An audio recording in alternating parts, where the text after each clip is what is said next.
ಬಂದು ಕೈ ಕಟ್ಟೆ ಹಾಕೊಂಡು ಕುಮಾರಣ್ಣ ಅವ್ರನ್ನ ಮುಖ್ಯಮಂತ್ರಿ ಮಾಡಿದ್ದನ್ನೇನು ಮರ್ತಿದ್ದೀರಿ? ಆ ದಿನ ಕುಮಾರಸ್ವಾಮಿ ಅವನ ಅಪ್ರಾಣೆ ಮುಖ್ಯಮಂತ್ರಿ ಆಗಲ್ಲ. ನೀವು ಹೇಳಿದ್ದೆಲ್ಲ ಉಲ್ಟಾನೇ ಆಗಿರೋದು. ಹಂಗೆ ಈ ಬಾರಿ ಪಾಪ ವಿಧಾನಸಭೆಯ ಕಲಾಪದಲ್ಲಿ ನಿಂತ್ಕೊಂಡು ಹೇಳಿದ್ದೀರಲ್ಲ ಮಾನ್ಯ ಮುಖ್ಯಮಂತ್ರಿಗಳೇ, ಅದೆಂತದೋ ಎಷ್ಟು ಸೀಟ್ ಅದಪ್ಪ?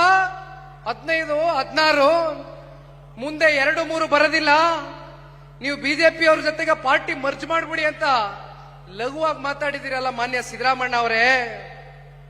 ಅದೆಂತದೋ ಎಷ್ಟು ಸೀಟ್ ಅದಪ್ಪ?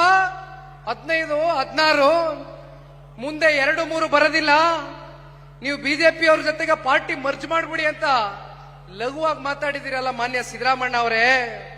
ಯಾರೋ ಕಟ್ಟಿರೋ ಪಕ್ಷ, ಯಾರೋ ಕಟ್ಟಿರೋ ಗೂಡು ಹೋಗಿ ವಾಸ ಮಾಡಕ್ ನೀವೇ ಬೇಕಾ? ಇದು ಸನ್ಮಾನ್ಯ ದೇವೇಗೌಡರು ಸಾಹೇಬರು ರೈತರ ಪರವಾಗಿ ಒಂದು ಬದ್ಧತೆ, ಒಂದು ಕಾಳಜಿಯನ್ನ ಇಟ್ಕೊಂಡು ಎಂತ ಸಂಕಷ್ಟ ಕಾಲದಲ್ಲೂ ಕೂಡ ಸನ್ಮಾನ್ಯ ದೇವೇಗೌಡರು ಸಾಹೇಬ್ರನ್ನ ಕೈ ಬಿಡದೇ ಇರತಕ್ಕಂಥ ಚಿನ್ನದಂತ ಕಾರ್ಯಕರ್ತರು ಇಡೀ ರಾಜ್ಯಾದ್ಯಂತ ಇದ್ದಾರೆ ಮಾನ್ಯ ಸಿದ್ದರಾಮಣ್ಣ ಅವರೇ. ಜನತಾದಳ ಪಕ್ಷ ಇವತ್ತು ನೀವೇನು ನಮ್ಮನ್ನ ಬಹಳ ವ್ಯಂಗ್ಯವಾಗಿ ಮಾತನಾಡಿದ್ದೀರಿ ವಿಧಾನಮಂಡಲದ ಕಲಾಪದಲ್ಲಿ, ಇವತ್ತು ಈ